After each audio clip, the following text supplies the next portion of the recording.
ubu shampiyona yo turayibona. icyo nabasaba no kwegura tushizeho komite nshyashya itegura imikino 5 isigaye irabigizwe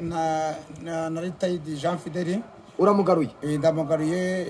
Sadate ni uri president yego Prosper ni wowe uri secretary trésorier yego Kazungu ngufira ngufu ku Ruyenzi yego araba ari umucyudu ibitekerezo by'amafaranga yego nge ndabandi umuvugizi Wasiri na Claude bariruka nabavuza nduru Wasiri uramwirukanye wacyavuze we na Claude nabavuza nduru Bikubwira ndakaye we Wasiri wowe urafata we Wasiri wowe umwirukane Wasiri ntacyavuze muri Rayon Sport reka nguremo ingofero banze ubyumve ntuzoye kumbwira wa munyamakuru izina ryitwa Wasiri cya Claude bara bameze nk'inka yariwe ikirongo kigasigara ku ruhu ziriya ni nabavuza nduru yego bakora iki none se ari